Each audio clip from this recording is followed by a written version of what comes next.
All right, what's going on, guys? It's your boy Brad here, coming at you on a Monday. And this is for all you guys that could use a little bit of BMX first thing in the morning on a Monday because I know how much it sucks. So I'm going to give you guys a bike check. If you're lucky enough to have the opportunity to watch it while working, even listen to it, it's got to be better than whatever morning radio's on in your headphones, or I don't know what, maybe lunchtime or something, instead of going on the computer and just sitting there and eating a ham sandwich. So I already did this bike check, but I have completed this bike and I wanted to go over it part for part because I am 5'8.5", and this is a 20-inch Benny Lewis frame, the V2 version, and it is fun to ride. I even enjoy riding it. It does not feel too small to me because of the way I have it set up. And I'm going to break that down to you guys real quick. So we're going to get started basic top to bottom. I tried to use some of as many parts that Benny was sponsored by both Fit and Animal. He still rides.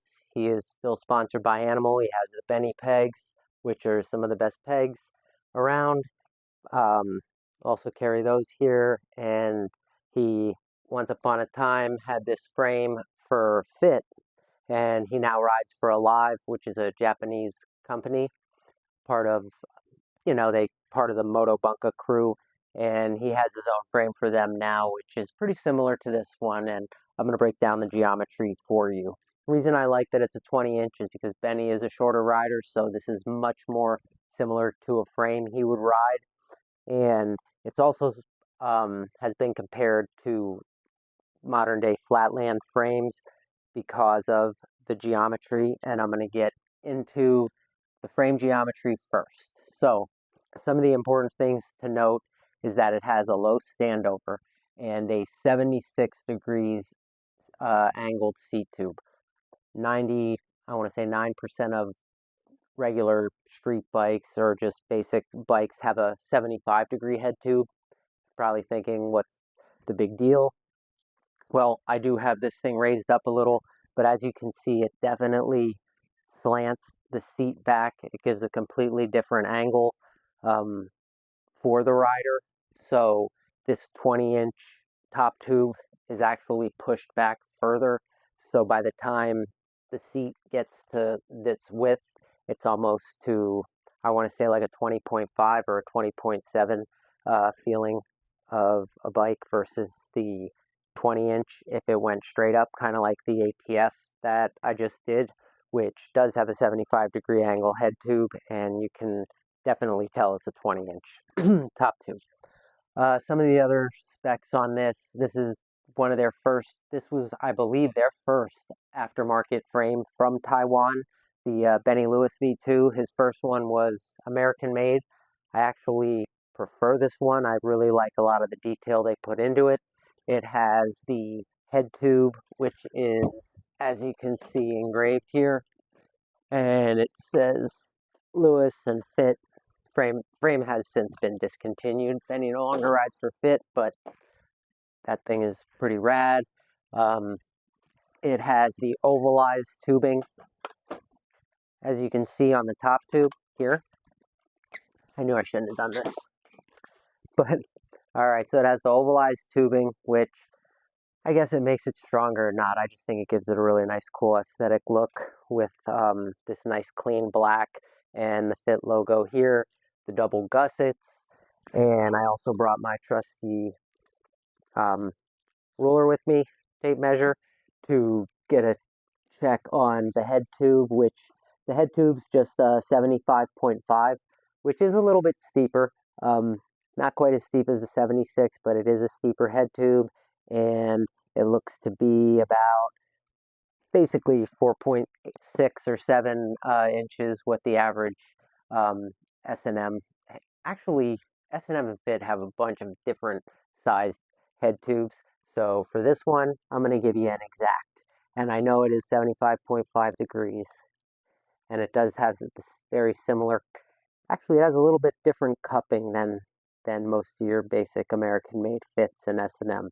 So this one is 4.6 inches tall, which is actually a taller head tube, which is nice. Let me get into some of the, once I get into the parts breakdown, I'll explain why. But other than that, very short standover. The standover is, and I sometimes actually just like measuring them because they can be off. Standover is like 8.1 inch, 8.2. Yes, I feel like it's like an 8.25 standover. It's a shorter standover. And as you can see, I have the seat up a little bit higher. Basic S-bend chain stays. I already measured the chain stay as to where I have this, and it came to 12.9 inch, which, and I even have them back a little bit. I believe it was supposed to be 13, but I'm going to double check. And the way I double check the chain stay, I go from the center of the bottom bracket to the center of where my bolt is, and usually I use millimeters, but here it's at a 12.9 right in the center to here. So if you guys heard it was 13 inches, this one's 12.9 from center to center. All right, and other than that, it's a pretty simple frame, very clean, really like it. Graphics on the bottom I will show you guys after the video. If you don't want to listen to me blather, you can always fast forward to the end, and I'll give you guys some up close shots of all these parts. Now let's get into the build. Animal parts, we're going to have, of course, the Animal Edwin grips. These are the V2s with the sewer cap bar ends, the handlebars. I did at one point have a pair of the Fit Benny bars. They were a little shorter. They were 8.6, I believe. And these Fly Fuegos came my way. Shout out to, I'm not going to say the name because I don't want to get it wrong. You know who you are. I really do love these bars. They've made like 4 different versions. I think these are the Fuego V4s. And they're Devin Smiley's signature handlebars. 9-inch rise, perfect rise. And they have this cool cutout on the bottom, the little fly symbol. And they're not too heavy. They're not as light as the original Fuegos, but they definitely are stronger. So I do like these. They're a lighter 4-piece bar. And this bike came in pretty light. I have the scale. I forgot the exact number. I think it was 23.6, and it has a coaster on it, but we'll get to that in a second. Here we have the Fit Mike Aiken stem. It took me a while to find a stem. I originally had the Tom Dugan Odyssey front load 45 millimeter reach stem, which really looked nice on this. However, the bolts, a lot of the bolts from stems back then, they don't thread as well, and this has the S&M bolts on it. I found like a Rust-Oleum pen to touch up the bolts, make them look a little nicer gold, which I think looks really good. And what else? We have a Versus Me headset spacer here, just as a little added touch, because I definitely support my boy Makoto's company. And if you guys look up Versus Me on Instagram, you'll see some of the CNC components he does that you can order, you know, handmade directly from him. So shout out to Makoto. Here and I'm going to talk about the forks now into the headset because it's just the basic Animal Low headset cup. These forks are the McNeil Blazer forks, and they are like, I believe they're the Blazer V2, and they also did another version. These are some of the lightest forks. I talked about them, I think, in another video. I weighed them out. I think they came in around 1.7, 1.8. They have a much shorter steer tube to obviously save weight so that they can make sure that the fork legs are strong enough. It was also written, I don't know if there's scientific proof on any of this stuff, but that this also adds strength. It's kind of like rounded at the bottom here, and dropouts aren't too thin. They're definitely thicker than your basic Odyssey dropouts, so kind of an interesting fork that I came across, and I don't think they were ridden much, so they're still pretty strong. And I believe designed as a basic trail fork. These ones have a 28 millimeter offset, which is perfect for this build especially. Okay, now on to seat. I have one of my favorite seats. This is the Fit Cafe seat. It is a tripod. I know a lot of people, you guys hate tripods, but I do not. I think this one has a good angle for it. I think it's like really cool seat. It was either this guy or the Animal Cush seat. I mean, they're both awesome seats, but I wanted to stick to black. And I think this little red up here kind of reminds me of Kit from Knight Rider. If you think like you got the all black bike and then just like that little red thing in the front, you all had to know what I'm talking about. Anyway, thus, this guy's going to be called Kit from now on. So this is a male bike. Okay, seat post, I don't know. It's just a basic black pivotal. It was pretty lightweight, and it looks awesome with this and that clean look, like a motorcycle seat right here. Onto the drivetrain.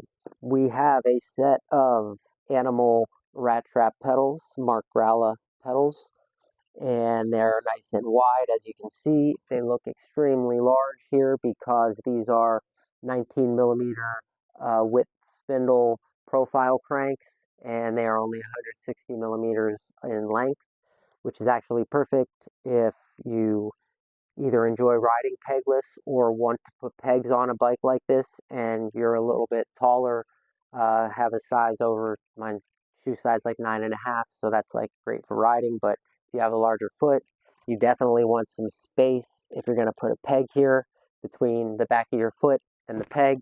And with such a short chainstay, you're still somewhat able to do that with the shorter cranks. And they also are very lightweight. Profile cranks are great. The sprocket that's also another discontinued part. That is the original, I believe it's the Shadow Ravager. Correct me if I'm wrong, but I believe it's the Shadow Ravager in 25 tooth, connected to the Shadow Supreme chain. Shout out to Tyler W for hooking up the chain. I really like this chain. They say they last forever. I will find out. That chain looked like it had been through some sort of a war when I got it. Now it looks pretty good, and we're going to see. We're going to test her out. What else are you guys looking at here before I get to the wheels? Bottom bracket is actually an Animal bottom bracket, so let me flip this guy around. I know Animal has not had 22 millimeter bottom brackets for forever now, but I finally found some use for one of the 19 millimeter bottom brackets. Their bottom brackets are a little bit different. They are nylon on the outside, and on the inside they are alloy, so they are also a pretty lightweight, which is nice. And now I'm going to move on to the wheels. In the front, I have a Primo N4FL hub with the alloy hub guards, laced to the front wheel is the Sunrims Rhino Light, which is a welded rim, which just means that the seam, which is usually across from where your valve cap is welded and creates a stronger bond for the rim, as opposed to it being pinned where they just kind of snap the rim together and leave it as is. So that extra step where they weld, it's close to doubles the price of the rim. I'm not quite sure why. I would like to hear the explanation of that. Maybe I'll look into that and let you guys know. And so I do like the Sunrim Rhino Light, and the tire we have is the original, or the not the original, but the kind of V2 version of the wall tire by Primo in 20 by 2.35. Some nice little silver chromies and some nice ease nuts on the bolts. If you guys look them up on Instagram, DEEZ NUTS, and they have some very lightweight aluminum bolts that are pretty cool looking. I've switched them around from different builds, but they've been on this build long enough. I haven't adjusted it for a few weeks, so this is sticking. This guy's probably going to go for sale, similar to the ATF, about $850. If anyone's interested, it is a smaller build and it is brakeless. That is something to be aware of. I have a right-hand drive free coaster on here. This is the Federal Motion free coaster. It's a pretty lightweight free coaster. It works well. As you can see, spins very well. I also have I don't like a lot of slack. I think that, if someone wants to try a free coaster, they should start with a little less slack. So this one has about, I'm going to say 3 inches of slack. One from here to here. About 5 inches of slack, which is pretty much the most slack I've ever had. With the chain alignment's perfect and everything looks good.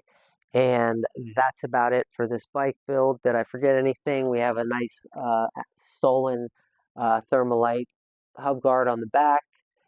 We have, on the back, the rim, the Federal Motion hub. It is laced to a Weinmann rim.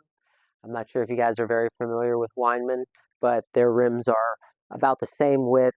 They have that nice gloss to them, like the Sun Rhino Light. They're a little stronger, and they also are welded. They work well with brakes, but they didn't match. I didn't save them for that because they matched this, and I'm not using brakes. I'm not a big fan of them. So aside from the bike check, shoot me any questions you have about any of the parts or anything. I'm going to show you guys what the bottom looks like here, which is cool. And like I said, some of the cool components that I added were the Versus Me headset spacer. I threw on a Fiend top cap because the McNeil top cap looked a little strange. So that might get adjusted. But aside from that, everything seems to be working very well, especially with matching up the chain alignment with a bike that has parts discontinued like this. So I'm going to go over some of the close ones. I did get a microphone for you guys. Here are your Fly Fuego bars. There's your Mike Aiken stem. I found like a Rust-Oleum leaf paint pen that said for leafing. Did that. Here's their spacer. Is there a need for it? No. I just like the way it looks. Very clean.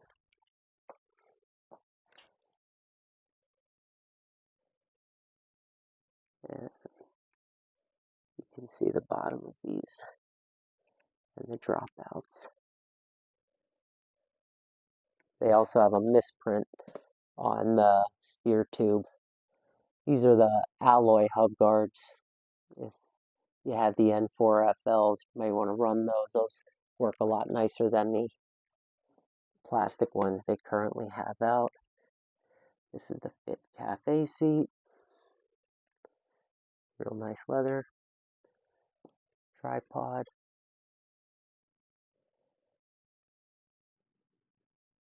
Profile cranks. Supreme chain. Ravisher sprocket. Billet. These nuts. 14 millimeter in the back. And let me see the free coaster we got here. This thing rolls pretty smooth. Sorry, fellas.